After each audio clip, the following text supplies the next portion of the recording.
Buen día. Les voy a presentar esta contribución que hice en colaboración con la doctora Cristina sobre este nuevo solver o solucionador para la localización de dos fugas en un ducto.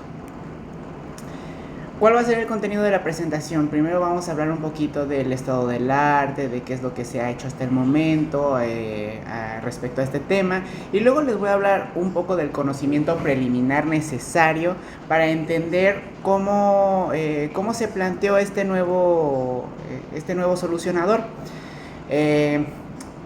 Finalmente, pues vamos a hablar sobre casos de estudio, sus resultados y cerramos con conclusiones.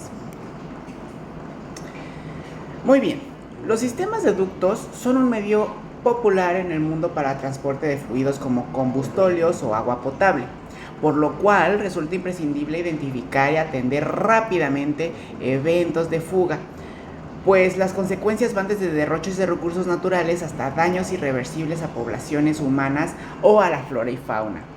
Ante esta necesidad, nosotros nos concentramos en la identificación y detección de fugas en ductos principales, es decir, ductos sin desviaciones, sin ramales y con desección transversal constante.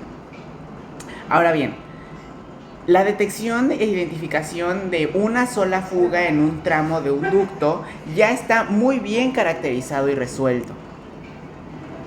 Entonces, ya hay un antecedente y un catálogo de herramientas basadas en fortalecer el sensado, mejorar el procesamiento de datos, utilizar distintos modelos matemáticos, y nosotros tenemos interés en aquellos que solo usan mediciones tradicionales para los sistemas SCADA, y consideramos que a través de los modelos analíticos podemos asir cierta certeza sobre nuestros alcances. Con esto en mente, ¿qué podemos hacer cuando ocurren dos fugas simultáneas?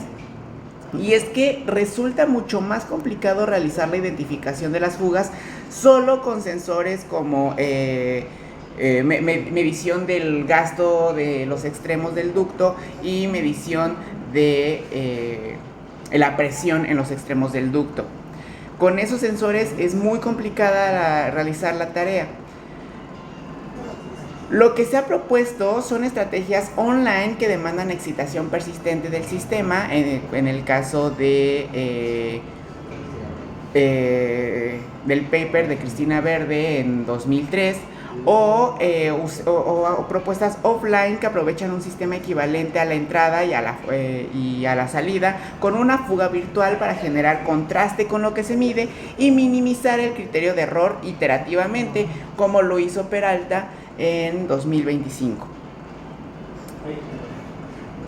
En este punto les advierto, para la identificación de dos fugas yo no quiero excitación persistente porque no es algo tan viable en el entorno industrial, y además, en contraste a los métodos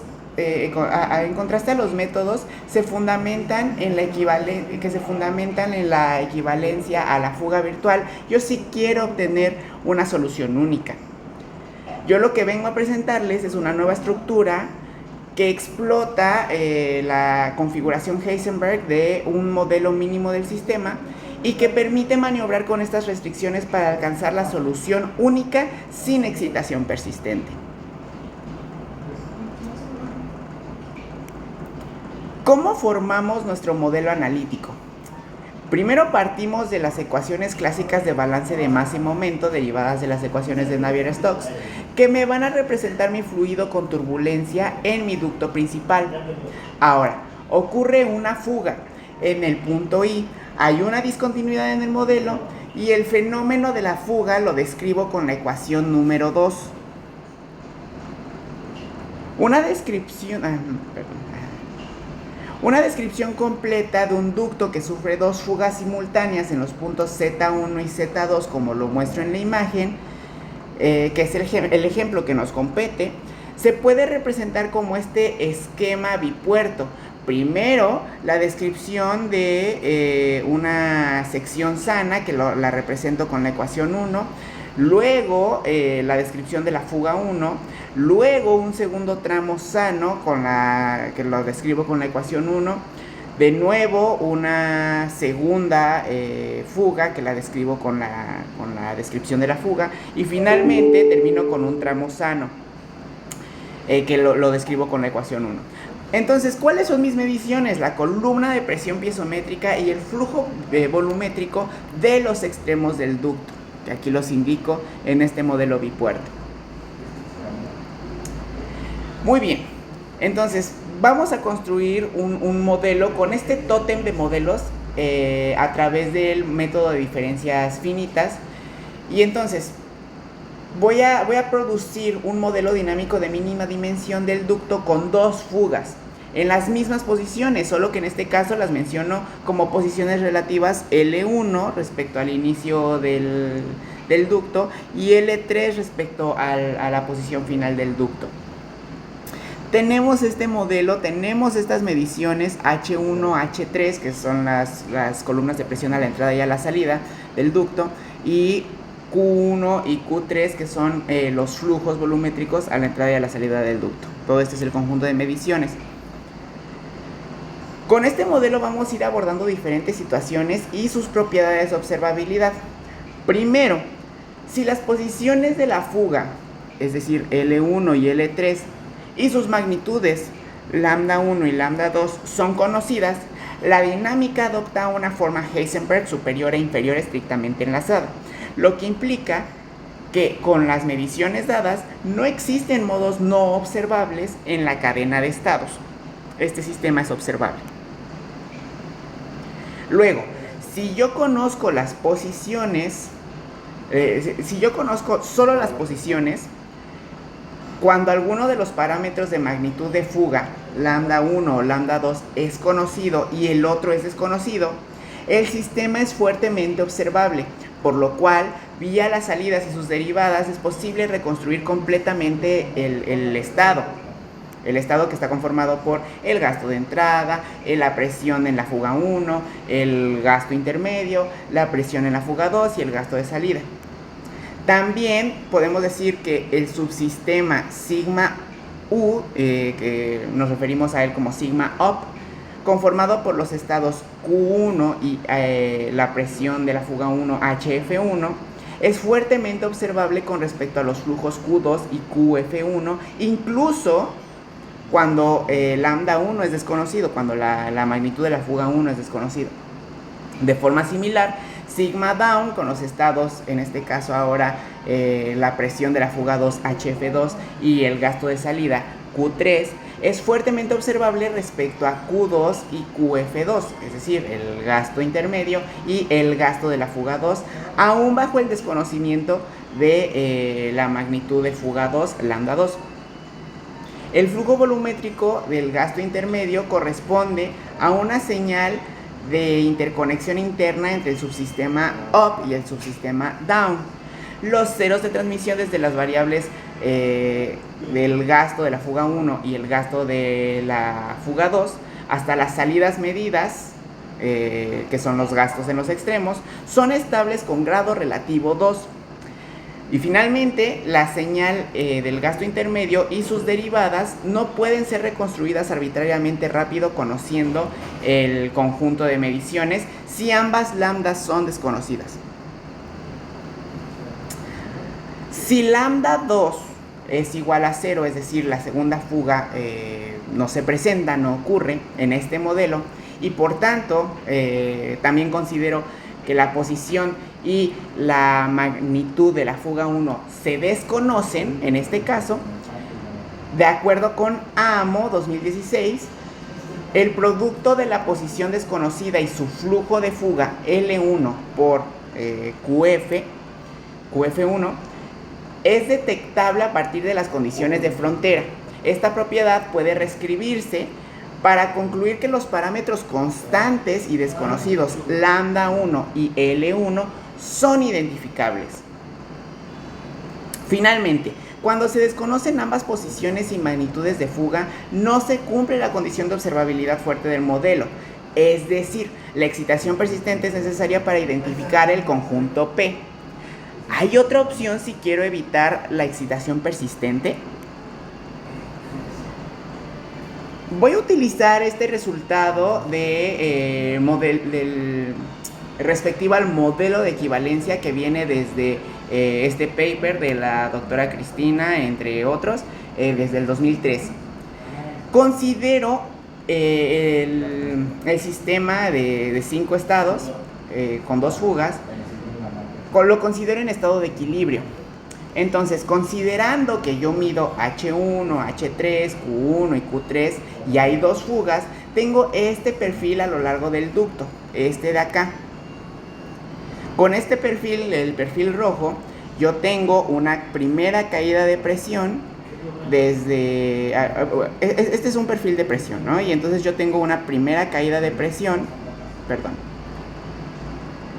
Yo tengo una primera caída de presión M1 que termina hasta la primera fuga, hasta la posición de la primera fuga, luego una segunda caída de presión más pronunciada, M2, que termina hasta la posición de la segunda fuga, y un perfil final de presión que acaba en la presión H3, ¿no? Y en la posición L, o en la posición final del ducto. ¿Qué pasa? Yo tengo un sistema con las mismas mediciones. Yo sé que mi modelo de 2 fugas no es observable, pero con las mismas mediciones yo puedo formar un equivalente de una fuga virtual que sí es observable y que me brinda información relevante para la búsqueda de L1 y L3.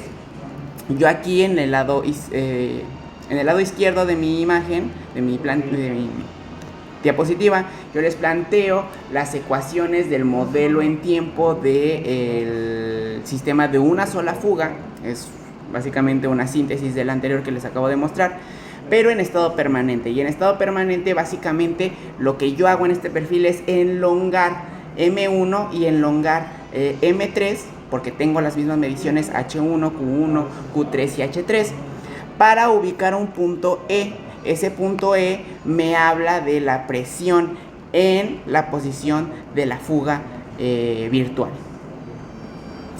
Entonces, con esta información, yo les voy a añadir otro dato importante. Para cada punto de operación tenemos un modelo equivalente de entrada y salida y por tanto un perfil de presión diferente, que en este caso yo les muestro un perfil rojo y un perfil azul, tanto para el sistema de 2 fugas como su respectivo sistema equivalente de una fuga.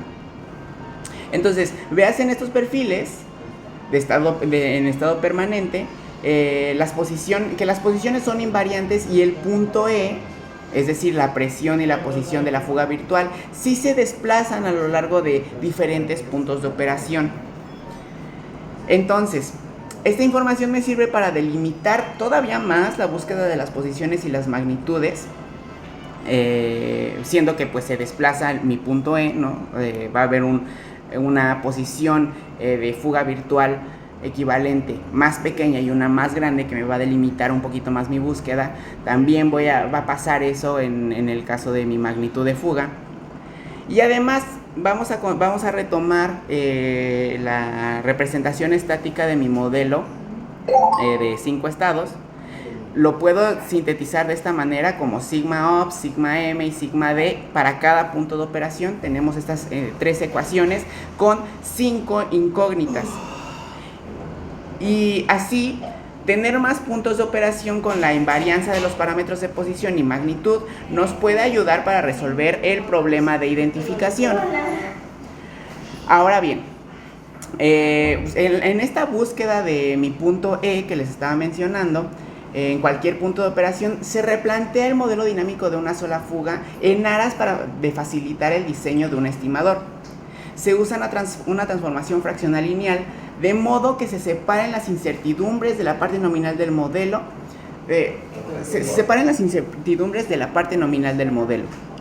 Aquí les expongo e indico que la posición de la fuga virtual, que es un parámetro desconocido, entra en todo mi modelo como un denominador. Lo cual es decir, si mi posición de la fuga está muy cerca de alguno de los extremos, pues va a explotar mi estimador. Por tanto, esta nueva formulación me va a permitir también evitar esto. ¿qué hago? Una transformación fraccional lineal que me va a separar una parte nominal. ¿Cuál es la parte nominal? Pues es yo supongo una fuga a la mitad del ducto y una desviación. Esta desviación entonces me va a separar unos términos nominales y unos términos que sí varían con respecto a esta parametrización de la desviación de la fuga. Ahora, con este nuevo modelo y en aras de realizar una identificación, pues yo voy a aumentar mi estado del modelo añadiendo mi parámetro de desviación, que en este caso es z, y mi parámetro incierto, que también es la magnitud de la fuga virtual. Con este nuevo estado extendido, nuevo estado aumentado, obtengo este sistema aumentado, ese punto. Pero ¿qué pasa? Voy a tener ahora un término que multiplica mi estado, en este caso específicamente mi estado z, por una entrada. Y esto, ahora bien, aquí voy a hacer un pequeño spoiler. Yo quiero utilizar un filtro de Kalman como estimador, un filtro extendido de Kalman como estimador, porque mis señales que yo mido son ruidosas. Entonces, nada mejor que un filtro de Kalman. Pero sucede que esta condición de multiplicar, de que hay una multiplicación, un producto entre mi estado y la entrada, no me permite un diseño adecuado de mi filtro de Kalman. Bueno, en realidad no se cumplen las restricciones para el diseño de un filtro de Kalman. Entonces, lo que me recomienda Help desde el año 74 es añadir las entradas como estado.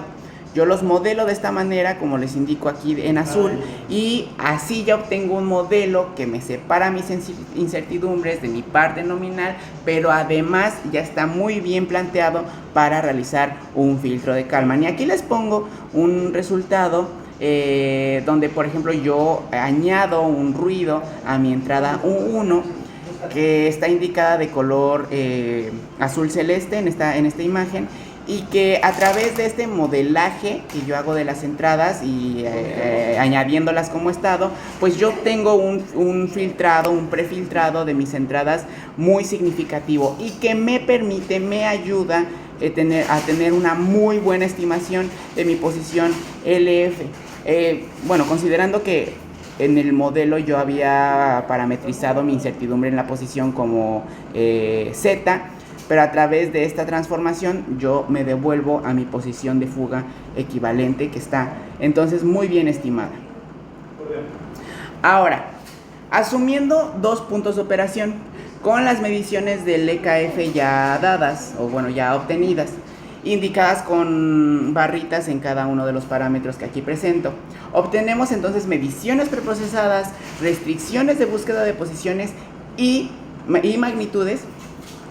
Y para la búsqueda de estas incógnitas, entonces se construye un sistema de 6×6, porque ya tenemos dos puntos de operación, duplicamos las ecuaciones y tenemos 6 ecuaciones y 6 incógnitas. Y nuestra propuesta para resolver este sistema es a través de algún método, por ejemplo el método de Newton, es aprovechar la estructura Heisenberg del sistema para resolverlo por partes. ¿Cómo específicamente? Bueno, pues vamos a partir de un paso 1, que es que nosotros tenemos las semillas o una condición inicial para mis parámetros desconocidos y para mis gastos intermedios de los dos puntos de operación.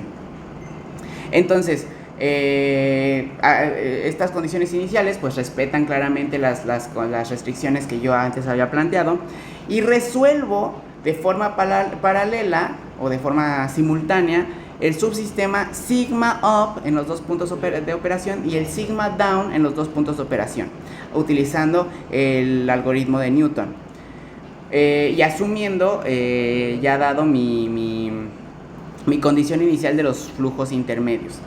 Y con esto puedo estimar todo mi conjunto de parámetros, pero el que me importa, y en este caso los parámetros que me importan es L1 y L3, y estas estimaciones me van a servir para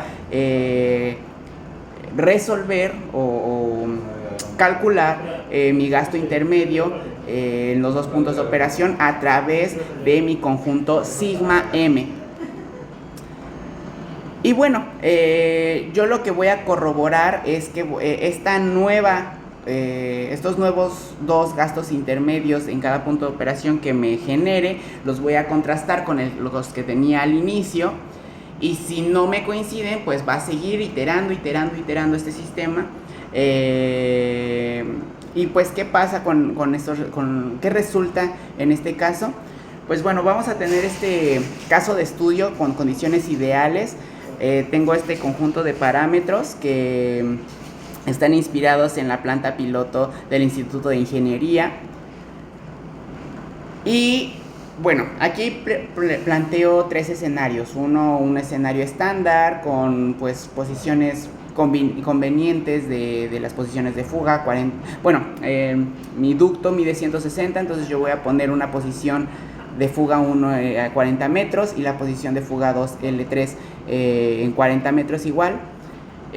Fugas relativamente asibles, no tan grandes. Y pues yo obtengo estos resultados que aquí les presento en la imagen. Sucede que mis parámetros, aunque yo empiece mal en mis condiciones iniciales, mis parámetros convergen asintóticamente a los datos reales, a los datos verdaderos de los parámetros.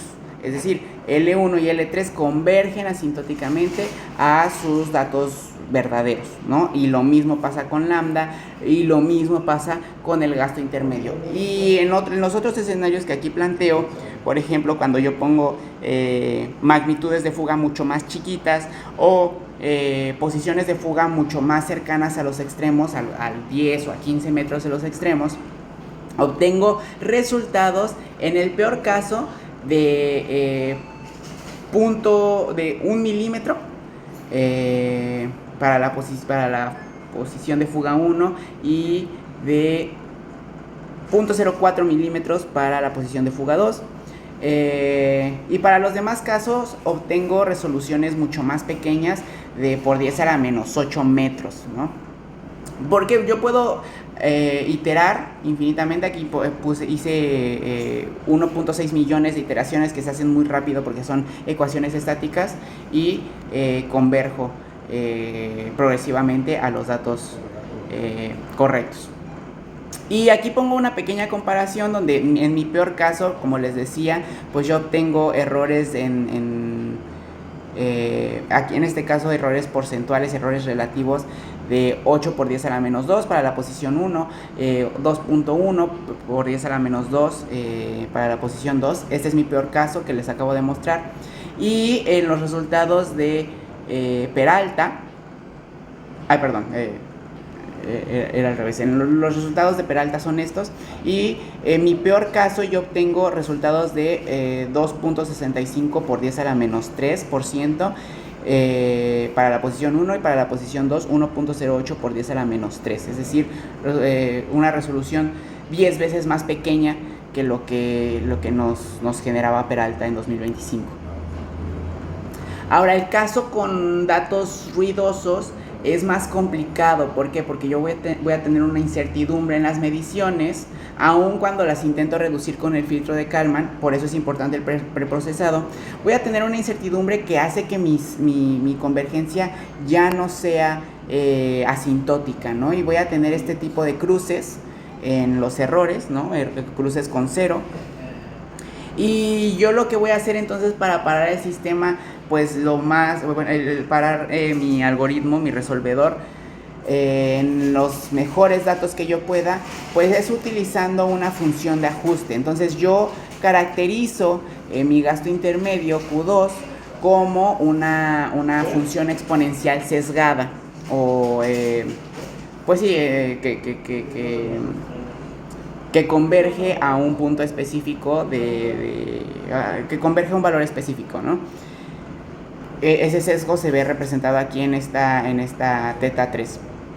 Entonces yo modelo mi Q2 como una función exponencial, Y de este modo, primero capturo algunos datos de mi evolución del up and down, genero esta función de ajuste y hago un error entre lo que me da el up and down y mi función de ajuste. Y cuando yo sobrepaso un umbral, paro mi algoritmo, que en este caso yo estos resultados que les presento los paro en esta iteración 25. Aquí este es los resultados del experimento 5 de este caso, ¿no? Yo aquí les presento un experimento 4 que es con muy poco ruido en la entrada 1.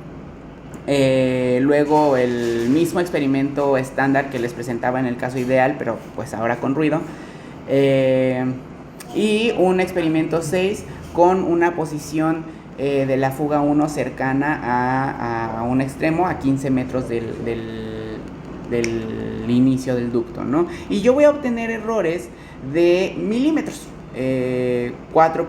No es cierto, de centímetros, ¿no? Voy a tener 4.8 centímetros de error en la fuga 1 para mi experimento 4 y de 0.28 centímetros para mi fuga 2, ¿no? Y así, mi peor caso aquí fue mi experimento 6 con un error de 20 centímetros y de 1 metro, ¿no? Esos fueron mis mayores errores cuando yo tengo posiciones muy cercanas a los extremos.